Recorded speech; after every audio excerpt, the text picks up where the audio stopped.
नमस्कार दोस्तों, स्वागत है आपका एक और कड़क लेक्चर में। ये है एसिड बेस एंड साल्ट का बहुत तगड़ा लेक्चर, जिसमें पढ़ने जा रहे हैं साल्ट के विषय में। देखो, एसिड हमने पढ़ लिया है पहले, फिर हमने पढ़ लिया बेस पढ़ लिया, फिर उसके बाद हमने क्या पढ़ा, पीएच पढ़ा है। अब हम पढ़ने जा रहे हैं लास्ट टॉपिक, जिसको हम बोलेंगे साल्ट। समझे? बवाल तरीके से समझेंगे। शुरू करते हैं बढ़िया बात से। भाई 47 सब्सक्राइबर हो गए। कितने हो गए? एक सेकेंड। 47 सब्सक्राइबर हुए, टारगेट 50। ठीक है। हाँ, तो इसको 50 करा दो बस। ठीक है, उसके बाद लाइव लेक्चर जाने वाला हूँ मैं। तो चलिए, इतना सारी बातें हो गई। साथ में आपको एक और बात बता देता हूँ। अगर आपको 2018, 2019, 19 और 20 और 22 की बोर्ड कॉपी चाहिए, मैथ की और साइंस की, ओरिजिनल भाई, ओरिजिनल जिस पे टॉपर्स ने लिखी है। ठीक है, वो कॉपी अगर आपको चाहिए तो फिर उसके लिए हमें करना पड़ेगा मैसेज, और ये @99 में भाई आप उसको ले सकते हो। ठीक है, मैंने सोचा कि इसको कॉम्बिनेशन में ही रखता हूँ, लेकिन फिर कहा कि नहीं, अलग कर देता हूँ। और साइंस बंडल के विषय में जानते हो, कमेंट सेक्शन में जाओगे मिल जाएगा आपको, बायो में भी जाओगे मिल जाएगा, डिस्क्रिप्शन में। वो है आपका 299 में। ठीक है, इसमें आपका वो जो है सैम्पल पेपर, 10 साल का सैम्पल पेपर है, हैंड रिटन नोट है, पीडीएफ नोट है, कंप्यूटराइज नोट्स है, उसके बाद क्वेश्चन बैंक है, और उसके बाद वो सैम्पल पे कॉपी जो है वो भी है। ठीक है, इस तरीके से बहुत सारी चीज़ें, टाइम टेबल वगैरह भी हमने बना रखा है, तो वो सारी चीज़ें आपको दे रहे हैं 299 में। समझ गए? चलो खैर, हम लिख स्टार्ट करते हैं लेक्चर को, बड़ा हो गया इंट्रो। ठीक है, चलो स्टार्ट करते हैं दोस्तों। देखो, सबसे पहली बात, साल्ट क्या है? साल्ट तो हम बेसिक चीज़ें जानते हैं, एकदम आसान है, एकदम आसान है। ये देखो, जब भी कोई एसिड बेस के साथ रिएक्शन करता है, तब वो क्या फॉर्म करता है? साल्ट फॉर्म करता है। ठीक है, अगर रिएक्शन के तौर पे अगर हम बात करें, तो when an acid react with the base it done neutralize. तो जब एसिड क्या करता है? बेस के साथ रिएक्शन करता है, तो इसको हम बोलते हैं न्यूट्रलाइजेशन। क्या बोलते हैं? न्यूट्रलाइजेशन। और इस रिएक्शन को हम क्या नाम देते हैं?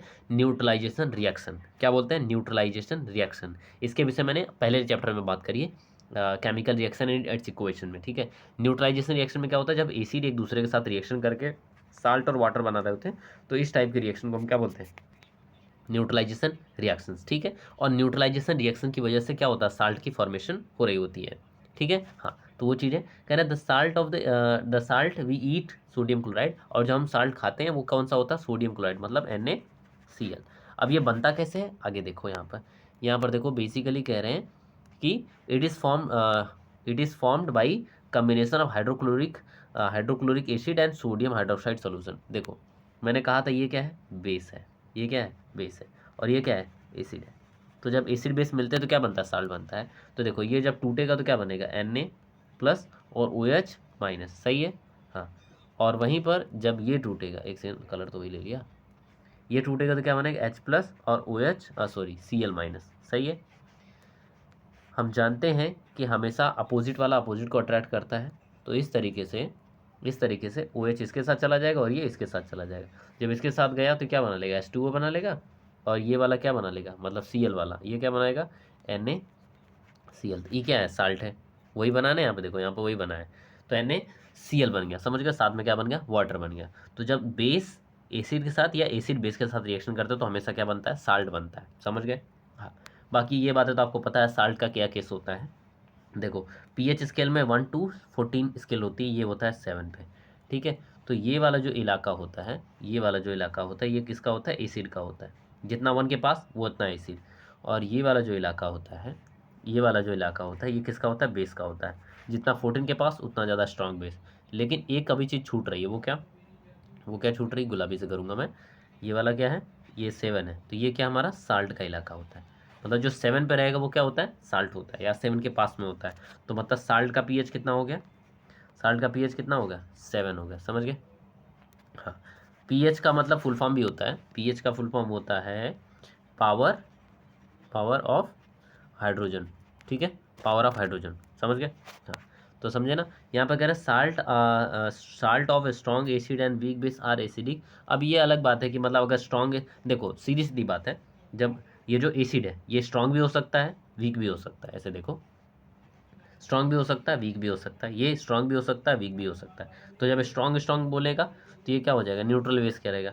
लेकिन जब स्ट्रॉन्ग और वीक रहेगा तो स्ट्रॉन्ग का ज़्यादा इफेक्ट आएगा। समझ गए? या अगर वीक है और स्ट्रॉन्ग है तो इस तरीके से, तब ये एसिडिक इन नेचर होगा।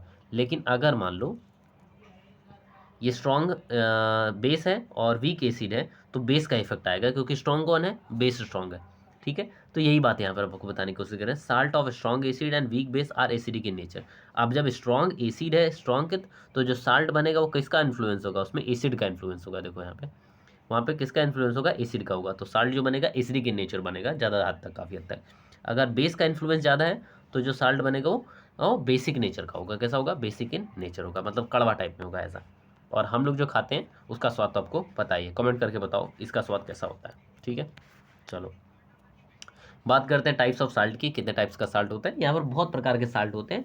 हमें इस चैप्टर में 5 टाइप्स ऑफ साल्ट पढ़ने। कितने, या अरे ले कहाँ पहुँच गई हो, हमें 5 टाइप्स के साल्ट पढ़ने हैं। ठीक है, 5 टाइप्स ऑफ साल्ट पढ़ने, अलग अलग तरीके से सोडियम हाइड्रोक्साइड को मिला के बता रहा हूँ। हालांकि सोडियम हाइड्रोक्साइड साल्ट नहीं है, लेकिन 4 साल्ट पढ़ने हैं, एक अलग से टॉपिक सोडियम हाइड्रोक्साइड पढ़ना है, तो मैं अभी आगे कवर करूँगा। लेकिन अभी कुछ बेसिक बातें बताता हूँ जो हम लोग जेनेरिकली क्या करते हैं, क्लासीफाई कर सकते हैं। जैसे देखो, आपने देखा होगा ये रॉक साल्ट, रॉक साल्ट मतलब काला नमक जो होता है, हम लोग नहीं यूज़ करते हैं चटोरा पटोरा में, मतलब क्या चटोरा पटोरा नहीं, क्या बोलते हैं, पानी पूड़ी या गोलगप्पे में। ठीक है, वहाँ पे देखो आप यूज़ कर रहे होते हैं। खीरा वगैरह खा रहे होते हैं तो उसमें यूज़ करते हैं। मूंगफली खाते हैं तो वहाँ पर देखो आपको वाइट और ब्राउन कलर का नमक देते हैं वाला, तो वो वाला नमक ये होता है ना। तो ये चीज़ें हो जाती है, कहाँ टच हो जा रहा है यार सब। ठीक है, तो ये होता है rock salt. Rock salt are present in the nature. ठीक है, नेचुरली। ये कैसे होते हैं, नेचुरली बन रहे होते हैं। ये क्रिस्टलाइन मिनरल्स होते हैं, रॉक साल्ट्स होती है, और ये सी वाटर वगैरह में ज़्यादा, मतलब वहाँ से ही गेन किया जाता है। ठीक है, और फिर धीरे धीरे तोड़ तोड़ कर इसको क्या छोटा छोटा बनाया जाता है, जिसको ब्राउन क्रिस्टल के रूप में देख सकते हैं हम लोग यहाँ पर। समझ गए, हाँ। इसको हम लोग काला नमक के नाम से जानते हैं, इसको रॉक साल्ट बोलते हैं। For just for information sharing you guys, मैं बस बता रहा हूँ।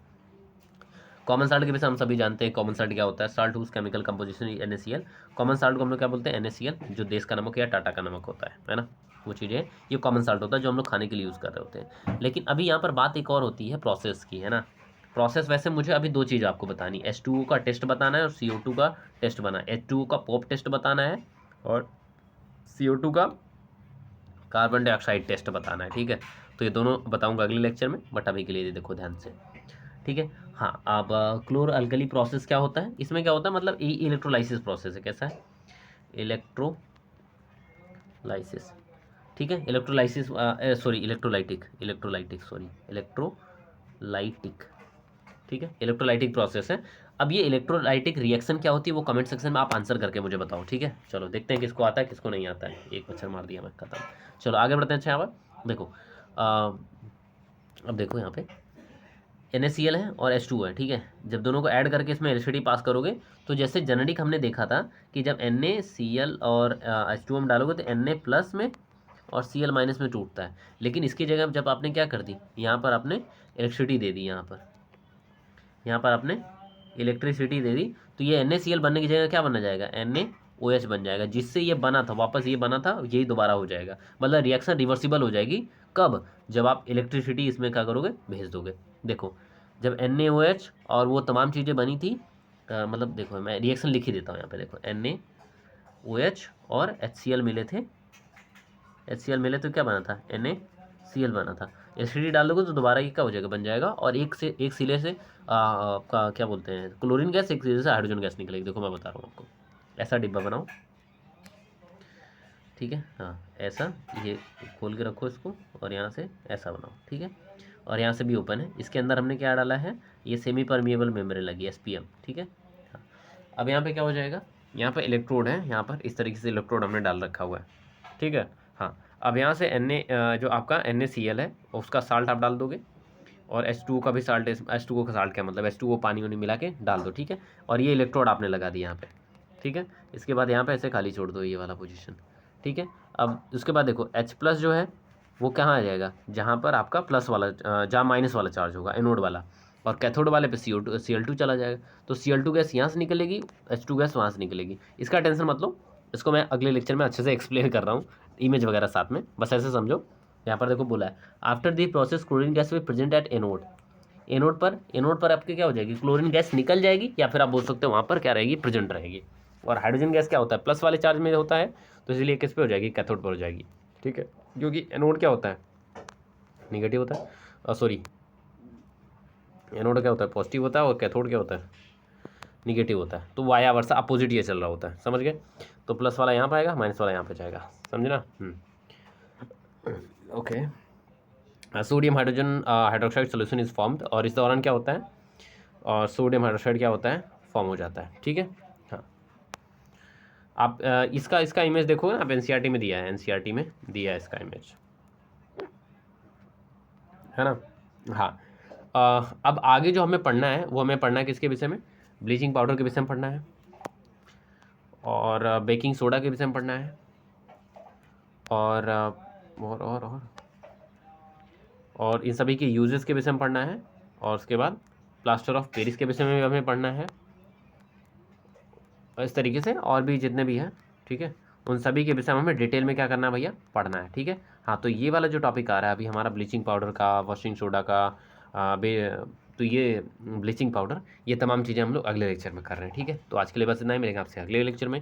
ठीक है, सब्सक्राइब करो चैनल को, और तमाम चीज़ें कमेंट वगैरह कर दो। और मैंने जैसा बताया ना, आपका 2 चीज़ें हैं, चाहे तो आप सीबीएसई का नोट्स ले सकते हो, या फिर आपका @99 में इसकी कॉपी ले सकते हो, या साइंस बंडल जो है क्या मैंने बता आपका 299 में।